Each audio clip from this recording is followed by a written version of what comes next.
अस्सलाम वालेकुम जी। आज हम आपको ब्रेकिंग न्यूज़ देने जा रहे हैं कि इस्लामाबाद क्लब में जो जिनसी हरासगी का जो केस था उस हवाले से अपडेट आई है। अभी आज बड़े इस्लामाबाद में जो ब्यूरोक्रेट्स हैं उनकी बैठक हुई है और ये बैठक जो है उसके बाद जो मुल्जिम है जो FIR में नामजद था उसकी तरफ से मुतासरा जो फैमिली है उससे माफ़ी भी मांगी गई है, जिसके बाद जो है वो मामला ज़ाहिरन रफा दफा हो गया है। तो इस हवाले से हमारे साथ इस्लामाबाद में जो मशहूर क्राइम रिपोर्टर हैं वो भी मौजूद है, वो भी हमें बताएंगे। एक डिस्कशन हम करेंगे कि ये जो सुलह हुई है इसके पीछे क्या मुहर्रकात थे, किस सियासी बंदे ने इसमें इंटरवेन किया और उसके बाद ये जो मामला है वो सेटल हुआ है।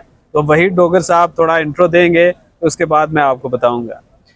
जी बादशाह साहब, बिल्कुल जिस तरह हमने तवत्तर के साथ इस इशू को हाईलाइट किया, इस पर बात की, तो शुरू दिन से मेरा ये कहना था कि इस तरह के मामला, चूँकि बेटियां सबकी शादी होती है, तो इसको पैचअप जो हो जाना चाहिए था, बैठ के इस मामले को रफा दफा कर लेना चाहिए था। लेकिन अब चूँकि सदर आसफ अली जरदारी की इस तमाम तर मामले में हमारे ज़राए का कहना है कि दावा है कि एंट्री हुई है और जिसके बाद ये जो मुल्जिम था वो अपने जो सेक्रेटरी टू प्रेसिडेंट हैं अपने अजीज़ के साथ मुतलका जो एप्लीकेंट था मदई मुकदमा, उनके घर गए हैं। वहाँ पे जाके उन्होंने माफ़ी तलाफ़ी की है, उनके पेरेंट्स के पाँव पकड़े हैं, जिसके बाद जो मामला है आसफ अली जरदारी की एंट्री के बाद जो है अब रफा दफा हो चुका है। और जिस तरह नाज़रीन आपके इल्म में है कि ये तमाम तर वाक़या रिपोर्ट हुआ और अमूमी तौर पर इस तरह के वाक़यात में ऐसे ही होता है कि मुकदमा दर्ज होने के बाद जो है वो मिन्नत समाअत का सिलसिला शुरू हो जाता है। ये हालांकि इस तरह के मामलात में मैं दोबारा ये कहता हूँ कि इस तरह ये चीज़ें जो है रिपोर्ट नहीं होनी चाहिए। बेटियों के मामलात जो है वो सुलहजुई के साथ ही रफा दफा हो जाने चाहिए। लेकिन इसमें डोगर साहब मसला ये है ना कि अब बड़े घरों की तरफ से इंटरवेन किया गया, जैसे प्रेसिडेंट जरदारी का हमने बताया, या प्रेसिडेंट जरदारी ने राजा परवेज़ अशरफ को इंस्ट्रक्शंस दी कि आप सब पार्टीज़ को इकट्ठे बिठाएं और सब पार्टीज़ जो हैं वो ऑन द स्पॉट मौजूद हों। तो उस जब राजा परवेज़ अशरफ ने सबको बुलाया उसमें तमाम जो सेक्रेटरीज थे वो भी शामिल थे।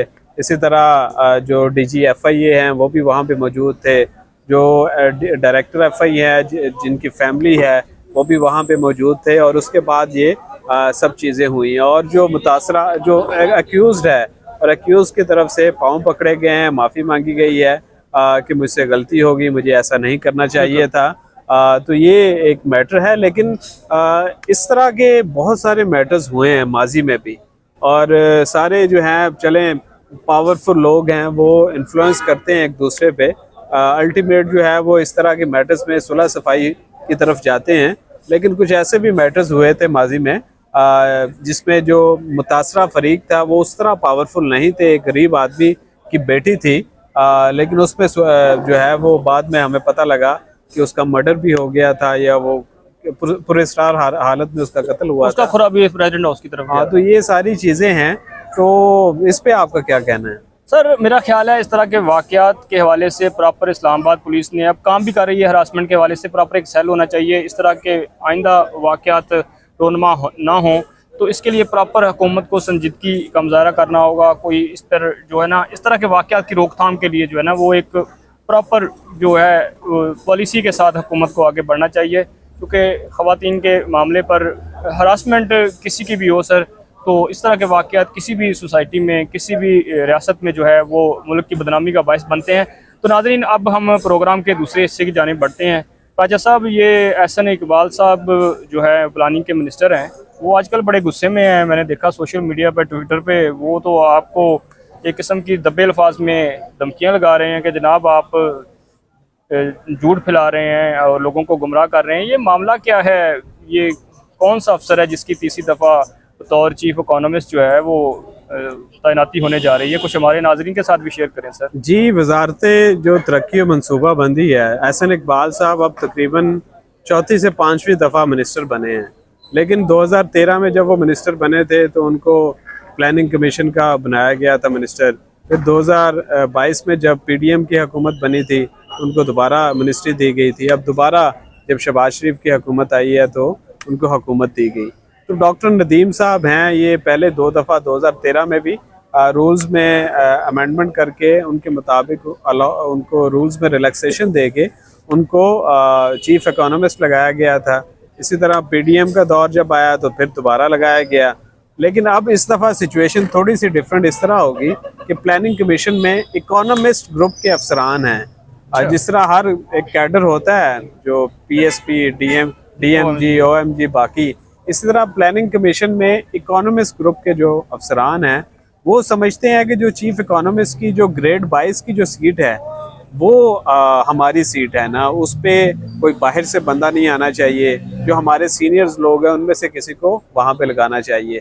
लेकिन क्योंकि यहाँ पे सूरत हाल डिफरेंट होती है, पॉलिटिकल जो लोग होते हैं वो अपने बंदों को तरजीह करते हैं बजाय कि वो किसी ब्यूरोक्रेट पे इन्हिसार करें। क्योंकि प्लानिंग कमीशन में तो सारा काम है पीएसडीपी का और तरक्याती मंसूबों का।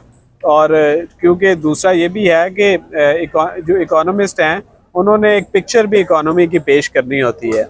और प्लानिंग कमीशन के हवाले से हमेशा से एक कंट्रोवर्सी रही है कि ये जब भी नून लीग की हुकूमत आती है तो मईशत के ये जो अदाद शुमार होते हैं साल बाद या 9 माह बाद ये जारी करते हैं तो उनमें हमेशा एक कंट्रोवर्सी रहती है। तो इसलिए इकोनॉमिस्ट अपना होगा तो मईशत के अदाद शुमार अप्रूव करवाने में कोई मुश्किल नहीं होगी ना। तो अब ये एक सिलसिला है। अब इनको दोबारा इन्होंने एक ऐड दिया था चीफ इकोनॉमिस्ट के लिए, लेकिन इस दफ़ा जो है वो इकोनॉमिस्ट ग्रुप के जो लोग हैं वो अदालत में चले गए और उनका कहना था कि ये सीट पे हमारा हक है। जस्टिस बाबर सत्तार ये केस सुन रहे हैं तो अगली जो हेयरिंग की जो डेट है वो अक्टूबर के एंड की है। लेकिन अब इसमें जो प्लानिंग कमीशन की तरफ से हमें बताया गया कि हमारी तरफ से अब ये एक केस जो हम भी इस केस में फ़रीक हैं तो इस्लामाबाद हाई कोर्ट में हम अपना मौक़िफ़ देंगे कि क्या करना चाहिए कि इकोनॉमिस्ट ग्रुप के अफसरान को ये सीट देनी चाहिए या दूसरी तरफ जो बाहर से किसी बंदे को अपॉइंट करना चाहिए। लेकिन अब अल्टीमेट फैसला जो है वो इस्लामाबाद हाई कोर्ट करेगी। इस्लामाबाद हाई कोर्ट की जो भी डायरेक्शन होगी और जो भी फैसला आएगा अकॉर्डिंगली चीफ इकोनॉमिस्ट उस हिसाब से उसकी तैनाती होगी। सर ये आपका उसमें ये दावा था आपके ट्वीट में कि ये जो नए चेयरमैन इकोनॉमिस्ट की सीट पे लगाया जा रहा है चीफ इकोनॉमिस्ट, ये एहसन इकबाल साहब के अजीज़ हैं। और इसके बाद थोड़ा सा मज़ीद ऐड करने थे मुझे, अगर आपकी इजाज़त है, तो तर्जमान जो है मिनिस्ट्री के उनकी भी आपको कॉल आई, उनका क्या मौक़िफ़ था, ज़रा उनका मौक़िफ़ भी हमारे नाज़रीन के साथ। वो मैंने बता दिया ना कि उन्होंने कहा कि वो अदालत में मैटर है, तो अब अदालत जो भी डिसीजन करेगी अकॉर्डिंगली हम उसके मुताबिक ना वो एक्ट उस आपकी जो इन्फॉर्मेशन है जिस पर वो आग गोला हुए ऐसे नहीं, वो तो कह रहे थे कि ना कि मुझे कोई बताए ना कोई जो लम्स का या दूसरी यूनिवर्सिटी या IBA का या बाकी उसका कोई पढ़ा लिखा इस लेवल का कोई बंदा ला के कोई बता दें। हालांकि मार्केट में या पाकिस्तान में बहुत हैं, लेकिन वो क्योंकि किसी के रिश्तेदार नहीं हैं तो इसलिए तैनातियाँ नहीं होती। लेकिन इसमें जो मिनिस्ट्री ऑफ प्लानिंग के जो लोग हैं, क्योंकि ये 2 दफ़ा वहाँ पे तैनात भी रह चुके हैं, ग्रेड 22 की ये सीट है, तो उनकी इंफॉर्मेशन ये है कि इनकी एहसन इकबाल साहब से रिश्तेदारी है। लेकिन एहसन इकबाल साहब ने उस ट्वीट में क्लैरिफाई किया है कि मेरी इनसे किसी किस्म की रिश्तेदारी नहीं है। तो अब क्योंकि तैनाती का असल मसला था तो तैनाती अब तो होगी उनकी। अब ये कोर्ट का एक दफ़ा फैसला आ जाए तो उसके बाद तैनाती की तरफ भी जाएंगे वो। बहुत शुक्रिया बराए साहब। नाजरीन अब तक के लिए इतना ही। नई स्टोरी के साथ आपकी खिदमत में दोबारा हाजिर होंगे। अल्लाह हाफिज़।